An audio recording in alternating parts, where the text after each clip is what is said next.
ya wade no na ye ware wo fie etina na ma wade ni gina se ye ware wa bonten a statement mu du papa okay so ye analysis ni ya ehia symposium discussion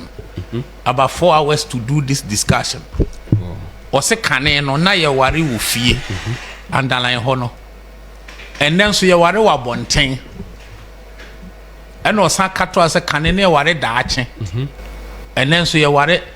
enen ko a prempren abusua mienu na ware ntini ase omo a omo gi awade no se ba se sesi ejaye a omo agi awade na na san tena se ansa na etimi egu no pabusa obi a enti me de won sa come de won sa kone de concert no abusua mienu nyina se omo san tena se omo agi awade na omo san tena se bi o abusua mienu no ene tena se hwasem no na ye kana anye yi a woma ya mamre so mo ye na yegu no okay na nya wona abefa ayi ayalolo bus akọ be mani ko akoto nsa na to achi no mu fie gate be jawade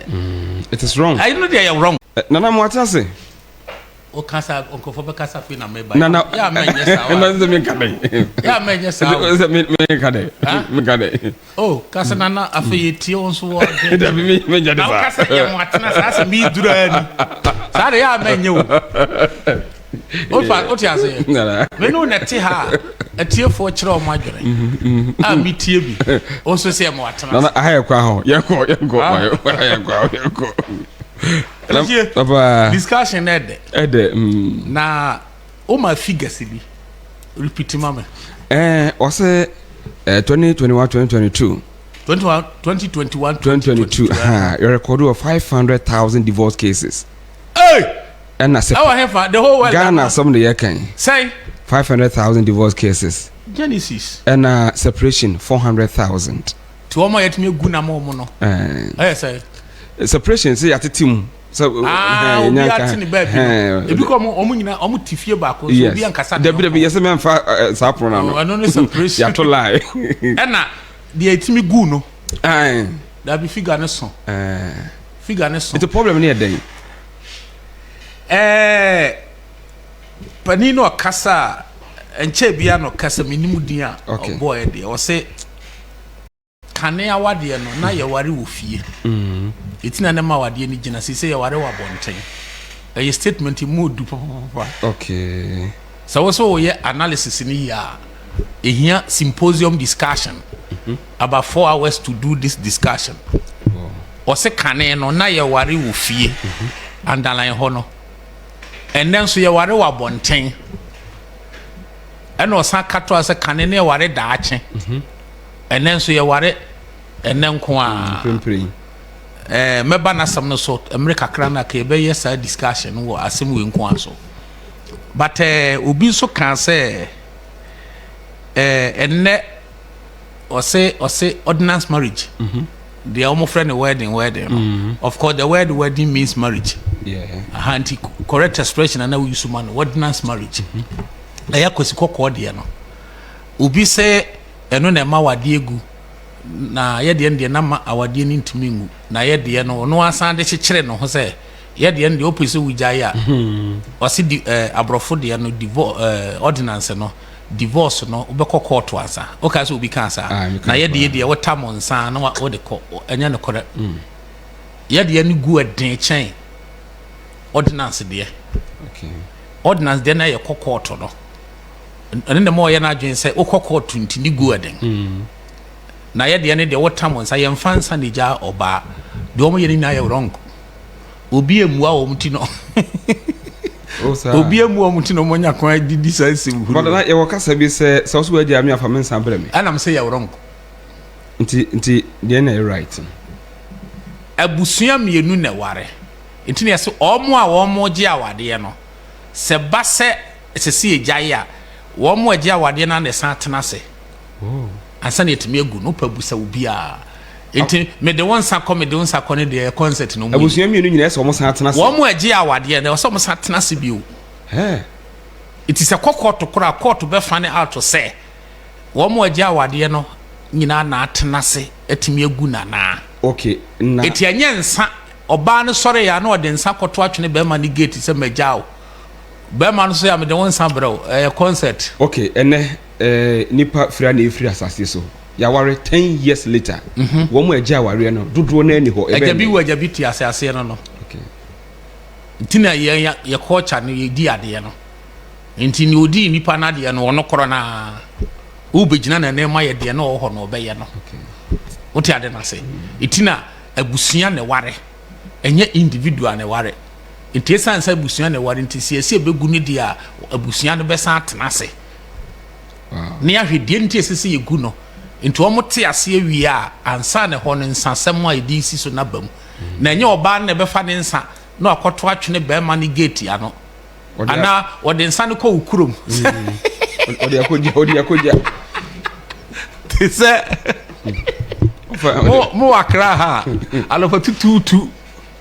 no afa ya lolo baase ode nsa na koja ofa se meja no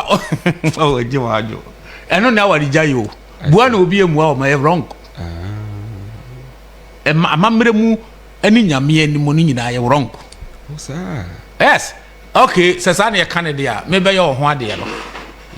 me tata bag suitcase ita so benu entoma ne ne me gum ene ne amogige ye me ma wotoma wote ase me ma wotoma organic one pa wo saje panties woje ntoma ade obi keka bi ka wo de agege wo no keka mame ne yanko ngura mitio kaka na waka na mitio ebi ya the sewing machine ni ade se be mani pieto eto tia wo de be pama mantim sewing machine na ka bi kuraje combel okay se ebeje combel ade come so be di banku ntia no ahlo etikate tietio wo so uja wade de ya ensa no ne ka ne mani nyina ho wo de me ka ne woro na ye nkrofo ya pieto ne de fa already wa sheda that to the fa suitcase ne ntuma ne nasefo no ade na wo fan kan sa no na fan ko na ensa no nko na yi di ko ya okay but nana sa no ma na boss no eno no eye ahyensode a idi sisu a kire se waware ana se ne ya dance me se ensa na wodi sisu di dance se metu ensa esisu da bi enema me de ma on kire se ma ya ayede ahyensode na me se we me kan no se de asem na make mu be yedu se enu nti na ma okwan se obetam nsa ne pe ne de akọ because awade ye jaya ye ji oba no ne ma de ma ni na sa na me kire okay ba de na o tam nsa ne pe ne de koye enye no ne ye di ja awade abusua mienu no ene tena se hwasem no na ye kana anye yi a wo ma ya mamre so mo ye ne ye gu no okay na enye wo na abefa ayi ayalolo bus akọ be ma ni ko akoto nsa na to achi no mu fie gate be ja awade it is wrong I know they are wrong na no be can say also offer inconsistency, lack of respect and indiscipline all over our marriages and me ba se me se baba panini dia so se mere wo ha se mere ani ho kra next week sa asem we mere to ho me san behwe Nyankopon de yankwachen ya okay na baba bi nso ka say divorce no enye ordinance marriage enama wade egu yes me ne baba wa na ya adwene okay me against ordinance marriage because ama bibira wade akachire o ma wo akachire at the age of 40 wada so ti asore dem ho twen so baba ye no we no de nyambe ye ne da bi Nyankopon nya hwe Nyankopon ye ne masa jai en kam mo mutimu nyom de won ye ne masa wo nya nyame ne ma wo yire ba lo ba boss nyame ne ma me yira nka me bresa Nyankopon ma me yiri bia ja me na me ye selection wo ya selection no o sisi wansi dan na odansefo ye kwa o sa quotation no da bi ya wutre o chese o kotu quotation bia la de bo o nya za na me catch us me Nyankopon nya awade selection ma me da okay aye me ana me kwa me selection itina enter anye yi no aye me am selection Nyankopon le ye ba bia ka egu ba wade egu gira me am selection be kam wate ase ne nyame ntwusu oba ma we be guda what me point answer ko fasim bia che Nyankopon okay me ko yam selection na nyame ni mo se ma musa Deve can't was say. Now my point and say, "Dear mammy, ni lady ni adwene say, obi aye ordinance marriage. E so ma wade na che. Me boa. Obi aye ordinance. awade na di 20 30 40 50 enso wo ye kwasi broni die ni bi de ma me ne ya adwene no obi nso onye ordinance wo ye fie de enso awade na anche de me count ya say and I make so me ordinary marriage me dwa enso ye nyina so nka se eno na ma wade egu nye no yesa so obi aware 50 years wo ye wedding ta wade na di 50 enso no so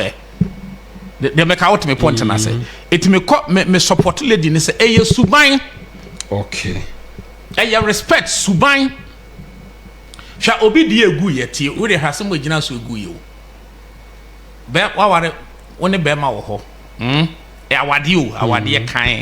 enye mpana oba ni timi pie onkra be ma no ha anu ye wi ana sanajo anajo oba na be ma na ka kire ne se pia u pia sesa wo ka kire me no enkire se wo ya makoa mo sese mi hu ba bi a wonam e bia wo koka soa minim so wonam ka soa sabe mpreduasa accident bi asi na wo ka ho medan hu se wo koka soa na aka ho enti wo pie na wo kra nipa o kire ba bi a wani kire case bi si a na otun aka se me yiri ka so wo kwa ha ntimate se ka bi ahwe ase a me nkɔhwɛ so wo ka ho a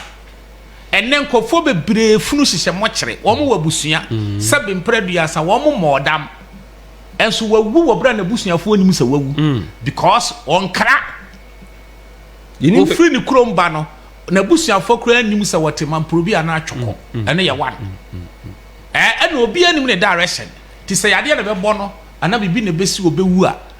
oda mo kire nso ne ani ba bi efunu ni free sanko fonu kwan fa sisi wo mass barrier okay yetimi ko sie funu 500 bomu ba ko mo oda mo yenhu yentimi hu no mo busuafo because onkra o ma yenhu ne ya wonam eti obema de example che se enu nti na hia se wo de wo mumi kora wo de wo pia for your own security kire me se wo kwa ha wo de se wo mumi mpo a ababa woni mu ne wo de kum ade eche no wasan repeat na se bema ne kasa a kire na the next day on wo duane ma bema no Inti sabio asemo isi Ghana ha wati wasa broni krom na we betimi na Ghana ha be ma be no betina we se we busa se si Ghana busa se si Ghana ha esi wo hwu na me hwu mu na we kuro e kuro o hwu mu ni capital town e kuro ana na ba me male bakudi akudi hobeda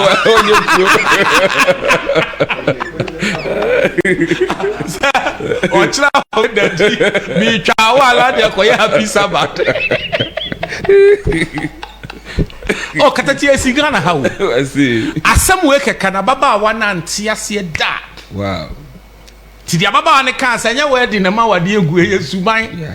wedding no so woni problem wode ba wade egu ande beti ase but the gunu pa yesuban se da na lady na kire no ti obi frɛ se okasa wedding na ma wade okasa nya wedding na ma wade egu ne nya adwene eye no kore enya wedding no na egu awade yesuban no omusa krofo bebraye wedding 50 years omo da so te 40 years yenye obi wedding so wo muhwe wo de you check this awade na ngu begu ba kokora de ni kunada no na onam okwaye okọ ayi mu frɛ no sɛ we keeping na sefo che sɛ programs are pɛ